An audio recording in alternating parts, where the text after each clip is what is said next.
प्यारे विद्यार्थियों, आप सभी को मेरा नमस्कार। मैं डॉक्टर नेमीचंद कुमावत, सहायक आचार्य हिंदी विषय, राजकीय महाविद्यालय की आपकी इस बीए पार्ट थर्ड विषय हिंदी साहित्य के प्रथम प्रश्न पत्र की आज की ऑनलाइन कक्षा में मैं आप सभी का हार्दिक अभिनंदन और स्वागत करता हूं। प्यारे विद्यार्थियों, आज मैं आपके लिए लाया हूं अयोध्या सिंह उपाध्याय हरिऔध की इंद्र का गर्वहरण कविता। पिछली 5 ऑनलाइन कक्षाओं में हमने अयोध्या सिंह उपाध्याय जो आपके आधुनिक काव्य संग्रह जो पाठ्य पुस्तक है, जिसमें प्रथम अध्याय के रूप में ये संकलित हैं, कुल 11 अध्याय आपके हैं। और पिछली लगभग 20-22 ऑनलाइन कक्षाओं में हमने हिंदी साहित्य का आधुनिक इतिहास की विविध काव्य धाराओं पर विस्तार से चर्चाएं की हैं। और एक प्रश्न जो आपके रस निष्पत्ति और रस के अवयव पर बनता है, उसमें भी पिछली 5 ऑनलाइन कक्षाओं में मैंने विस्तार से आपको पढ़ाया है। और आज हम चर्चा करने जा रहे हैं अयोध्या सिंह उपाध्याय हरिऔध द्वारा रचित प्रिय प्रवास के 12वें सर्ग पर, जो आपके पाठ्यक्रम में लागू किया गया है, इंद्र का गर्वहरण कविता। पिछली जो 5 ऑनलाइन कक्षाएं इस प्रथम चैप्टर पर जो हुई है, उसमें अयोध्या सिंह उपाध्याय हरिऔध के कर्तृत्व, व्यक्तित्व और प्रत्येक ऑनलाइन कक्षा में हमने 15 इस कविता के पद पढ़े हैं। और पिछली जो जस्ट ऑनलाइन कक्षा हुई, जिसमें 66 पद तक हम पढ़ चुके हैं, और अब हम आरंभ करने जा रहे हैं 67 पद से। अब इस कविता में जो है कुल 76 पद, आपके 76 पद हैं। और आज ये कविता आपकी इस ऑनलाइन कक्षा के माध्यम से समाप्त होगी, तो आप ध्यान से सुने। पुनः आपका इस इंद्र का गर्वहरण कविता में पुनः आपका हार्दिक स्वागत। लग अपार प्रसार गिरिंदर में, यहाँ जो प्रसंग चल रहा है मैं हल्का सा वापस बता रहा हूँ। उद्धव जो कृष्ण के मित्र होते हैं, कृष्ण जब मथुरा चले जाते हैं तो कृष्ण को भी गोकुल की याद आती है, और ग्वाले और गोपियाँ तो वैसे ही कृष्ण के वियोग में अत्यंत दुखी और वियोग व्याकुल हैं। तो कृष्ण उद्धव को संदेशवाहक बना करके गोकुल में भेजते हैं, और गोकुल में जैसे ही उद्धव आता है तो ग्वाले और ग्वालिनियाँ सभी उद्धव को घेर करके कई तरह के प्रश्नों की झड़ी लगाती थी है। और उद्धव जो है बेचारा अपने निर्गुण ब्रह्मा को भूल करके, निर्गुण ब्रह्मा के ज्ञान को भूल करके निरुत्तर हो जाता है, इधर उधर बगले झाँकता है और स्वयं ही कृष्णमय हो जाता है, और सगुण ब्रह्मा की विजय उसमें भ्रमर गीत में दिखाई जाती है। और यहाँ ये प्रसंग है कि उन सभी ग्वालों ने श्री कृष्ण के संस्मरण सुनाए, जब कृष्ण यहाँ गोकुल में थे, रासलीलाएँ रचाई थी, और कई अलौकिक रासलीलाएँ और घटित घटनाओं का पूर्व संस्मरण सारे ग्वाले और ग्वालों के दल जो उद्धव को सुना रहे थे, उसी में से एक यादवों का दल अपनी बात कह रहा है कि एक समय सावन का महीना था और लगातार तेज जल वर्षण हुआ, और इंद्र भगवान जो है अतिवृष्टि के रूप में गोकुल में जो है आपदा, बाढ़ की आपदा को जन्म दे चुके थे। और इसकी रक्षा श्री कृष्ण ने अपने कुशल प्रबंध और कुशल नेतृत्व के द्वारा की थी। और वही प्रसंग यहाँ चल रहा है। लग अपार प्रसार गिरिंद्र में, यानी सभी गोकुलवासियों ने जो है कृष्ण भगवान को उनकी रक्षार्थ सारे गोकुल गोवर्धन पर्वत पर सर्वत्र उनकी उपस्थिति देख करके, लग अपार, अपार यानी असीमित, प्रसार यानी फैलाव गिरिंद्र में, अर्थात हर जगह कृष्ण की उपस्थिति को देख करके ब्रज धरादीप के प्रिय पुत्र का, यानी ब्रज के धरादीप यानी धरा के अधिपति अर्थात बाबा नंद के पुत्र कृष्ण जो है, उनके प्रिय लाडले पुत्र की सर्वत्र उपस्थिति, प्रत्यक्ष दर्शन सभी जो गोवर्धन पर्वत पर जो ब्रजवासी जो शरण ले रहे हैं, उन्होंने श्री कृष्ण के इस रूप में दर्शन किए। सकल लोग लगे कहने उसे, रख लिया उंगली पर श्याम ने, अर्थात जो पौराणिक वृत्तांत हैं कि इंद्र भगवान के प्रकोप से रक्षा करने के लिए कृष्ण भगवान ने अपनी कनिष्ठा उंगली पर गोवर्धन पर्वत को उठा करके ब्रजवासियों की रक्षा की थी, ये वृत्तांत हैं। तो अब ऐसा लगता है श्री कृष्ण की सर्वत्र उपस्थिति देख करके ब्रजवासियों को कि कृष्ण ने गोवर्धन पर्वत को अपनी उंगली पे उठा लिया है। जब व्यतीत हुआ दुख वार अर्थात वार यानी दिवस, दुखों के ये दिन अर्थात अतिवृष्टि की आपदा, बाढ़ की आपदा कि दुखद दिन जैसे समाप्त हुए, मिट गया पवनादि प्रकोप भी, और पवन आदि अर्थात आंधी, तूफान, तेज बादलों का गर्जना, बिजलियों के कड़क करके नीचे गिरना, ये सभी प्राकृतिक प्रकोप ये सब समाप्त हो गया। तब बसा फिर से ब्रज प्रांत को, तब कृष्ण भगवान ने पुनः ब्रज प्रांत को पुनः बसाया, अर्थात जो गोकुलवासी गोवर्धन पर्वत पर जो शरण लिए हुए थे उनको पुनः यथास्थान गोकुल प्रदेश में बसाया। परम कीर्ति हुई बलवीर की। इस तरह से कृष्ण की ख्याति फैली, उनका यश चारों ओर फैल गया। उनका कुशल प्रबंधत्व, कुशल नेतृत्व, उनका जनसेवक रूप, उनका लोक कल्याणकारी रूप, उनका लोकावतार यहाँ सार्थक होता है। ये चारित्रिक विशेषता ऊपर कर आती है। तो इस तरह से उस यादवों के दल ने श्री कृष्ण से जुड़ा हुआ ये पूर्व संस्मरण सुनाया उद्धव को। यह उद्धव सो ब्रज भूमि का, आहा बहुत दुखद बात है। उद्धव सो, हे उद्धव सो ब्रज भूमि का परम प्राण स्वरूप सुसाहसी, अब हुआ दृग से बहु दूर है, फिर कहूँ बिल पे ब्रज क्यों नहीं। अर्थात हे उद्धव, जो कृष्ण यहाँ प्रत्यक्ष रूप से रहकर हम सभी की हर तरह से मदद सहायता हमारी रक्षा करते थे, वो हमारे प्राण स्वरूप अर्थात हमारी जान हैं, बहुत साहसी हैं। अब हुआ दृग से बहुत दूर है, और दृग ये नेत्र, अब वो हमारे नेत्रों से बहुत दूर हो गए, उनके दर्शन भी दुर्लभ हो गए हैं। फिर कहो बिल पे ब्रज क्यों नहीं, फिर ये ब्रजवासी उनके वियोग में क्यों नहीं रोए, क्यों नहीं व्याकुल होए। तो हमारा व्याकुल होना, हमारा कष्ट सहन करना, वियोग पीड़ा सहन करना, ये हमारा उचित ही है। 70वें पद की ओर हम बढ़ते हैं। कथन में अब शक्ति ने शेष है, विनय हूँ करता बन दीन में। और वो उद्धव से जो ग्वाला जो ये बात वृतांत कह रहा है पूर्व संस्मरण अतिवृष्टि का, बाढ़ के हालात का, कि कृष्ण ने किस तरह से हम सभी ब्रजवासियों की रक्षा की थी। तो अब कहने में यानी कथन में अब शक्ति शेष नहीं है, अर्थात उनके जीवन से, कृष्ण के जीवन से जुड़े हुए सैकड़ों वृतांत हैं। हम कौन कौन सी बात तुझे कह करके कृष्ण की महिमा का गुणगान करें। विनय हूँ करता बन दीन, मैं बस केवल विनय प्रार्थना करता हूँ अत्यंत दीन बन के। ब्रज विभूषण आ निज नेत्र से, अर्थात ब्रज के विभूषण आभूषण गहना श्री कृष्ण जो यहाँ के ब्रज के स्वामी हैं, वो स्वयं यहाँ आकर के निज नेत्र यानी अपने नेत्रों से दुख दशा नीर के ब्रज भूमि की, इस ब्रज भूमि में जो ग्वाले और ग्वालिनियाँ जो उनके भक्त हैं, जो उनके प्रेमी हैं, उनकी दुखद वियोग दशा को आकर के स्वयं ही देख लें।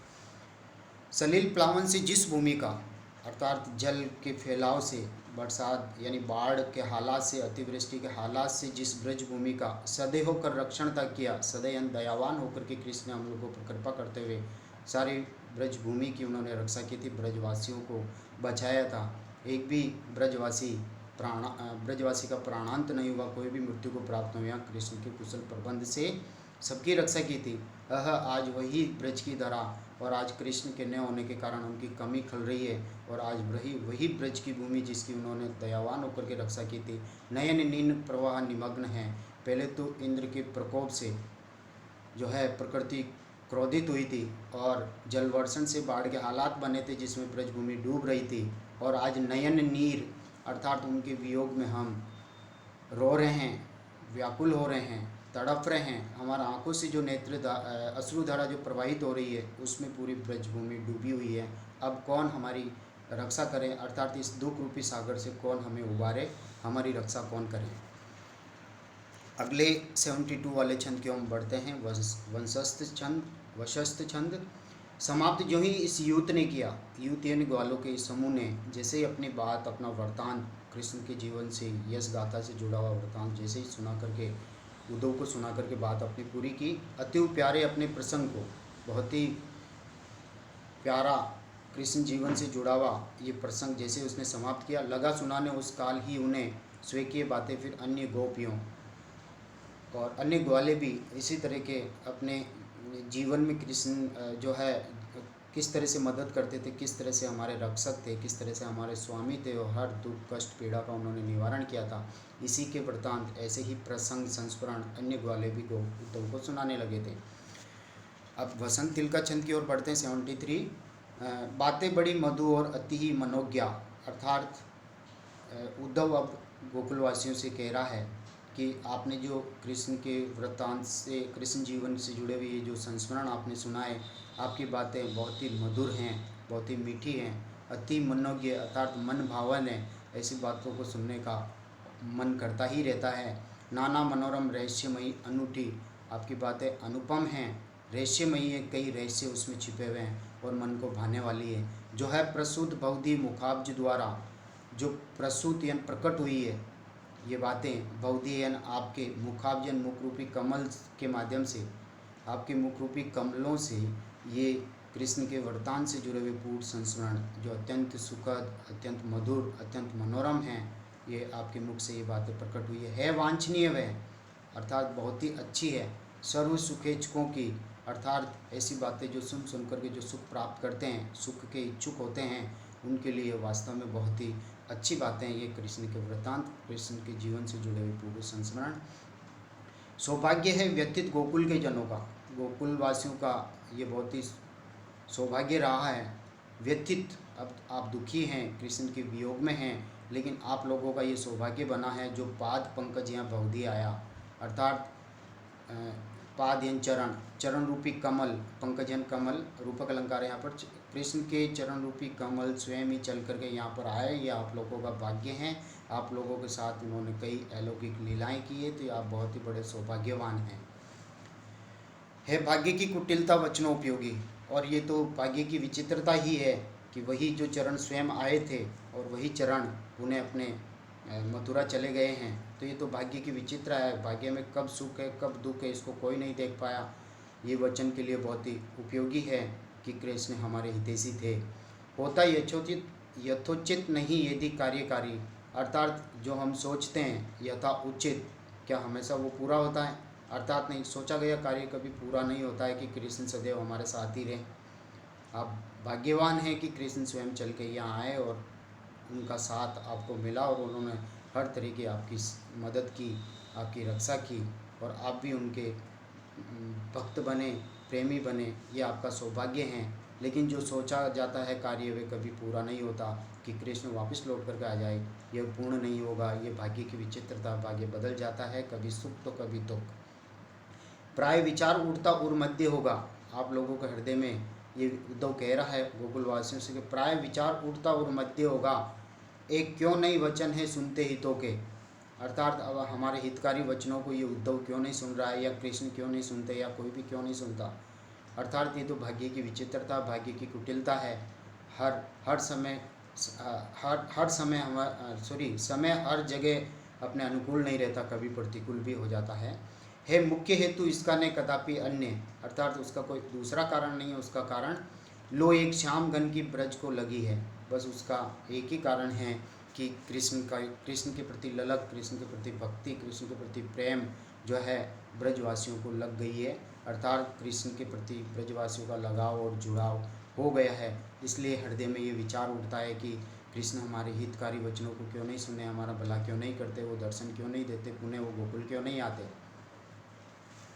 ठीक है, अगला 76 वाला अंतिम छंद इस कविता का देखिए। न्यारी छटा निरखना दृक चाहते हैं, अर्थात एक अलग ही छटाओं को, अलग ही सुंदरता को ये नेत्र देखना चाहते हैं, कृष्ण के सौंदर्य को देखना चाहते हैं। हे कान को सुयश भी प्रिय श्याम ही का, और हमारे जो ये कान हैं, ये कान भी कृष्ण के यश से जुड़ी हुई गाथाएँ सुनना पसंद करता है, अर्थात कान किसी और कहानी को सुनना पसंद नहीं करता, केवल कृष्ण के जीवन से जुड़ी हुई कहानियाँ ही हमारे कान सुनना चाहते हैं, और हमारे नेत्र जो है केवल कृष्ण के ही दर्शन करना चाहते हैं।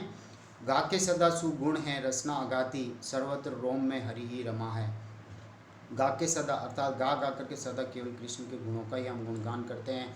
हमारी जीभ जो है वो कृष्ण के गुणगान करते करते कभी न अगाती यानी तृप्त नहीं होती, कभी थकती नहीं है। सर्वत्र रोम में हरि ही रमा है, अर्थात हमारे रोम में केवल कृष्ण ही बसा है।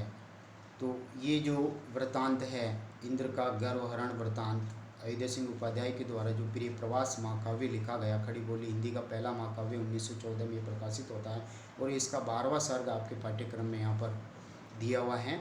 तो प्यारे विद्यार्थियों, ये जो है 12वां सर्ग जो है आज आपके पूर्ण हो चुका है। अगली जो ऑनलाइन कक्षा होगी वो अयोध्या सिंह उपाध्याय जी की 2 और कविताएं, एक बूंद और एक तिनका, 2 छोटी छोटी कविताएं हैं जिनको हम एक ऑनलाइन कक्षा में हम पूर्ण करेंगे।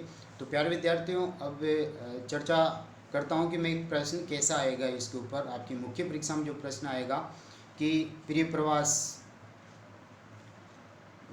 प्रवास महाकाव्य से संकलित 12वां सर्ग इंद्र का गौरवहरण कविता के भाव पक्ष और कला पक्ष पर प्रकाश डालिए। तो यहाँ भाव पक्ष और कला पक्ष दोनों लेकर के, क्योंकि कला पक्ष में भाषा शैली, अलंकार, छंद ये सभी सम्मिलित होते हैं, और भाव पक्ष में है जो इसमें कौन सा रस है, और एक तरह से भक्ति रस यहाँ पर प्रदर्शित हुआ है। साथ ही इंद्र का जो घमंड है, पूरी विषय वस्तु को लें, इंद्र के गर्व का कृष्ण ने किस तरह से हरण किया, और साथ ही कृष्ण की चारित्रिक विशेषताएं इसमें उभर कर आती है। उनका जनसेवक रूप, उनका एक कुशल नेतृत्वकर्ता और सच्चा मसीहा, एक लोकनायक, इस तरह से एक मदद करता, सेवा करता, इस तरह से लोक की उन्होंने सेवा की। एक अवतार उनका इसलिए हुआ है कि उस जन के कष्टों का निवारण करें। तो ये चारित्रिक विशेषताएं उभर करके यहाँ आती है। दूसरा एक प्रश्न बनता है कि इंद्र का गौरवहरण कविता की मूल संवेदना व्यक्त कीजिए, जिसमें जो कृष्ण का गोकुल के प्रति और गोकुल वासियों का कृष्ण के प्रति जो प्रेम प्रदर्शित हुआ, वो सारी भाव और सारी कथा वस्तु यहाँ पर आपको प्रस्तुत करनी है। अगली ऑनलाइन कक्षा में हम 2 शेष इनकी कविताओं को हम पढ़ेंगे। तब तक के लिए जय हिंद, जय भारत, धन्यवाद आपको।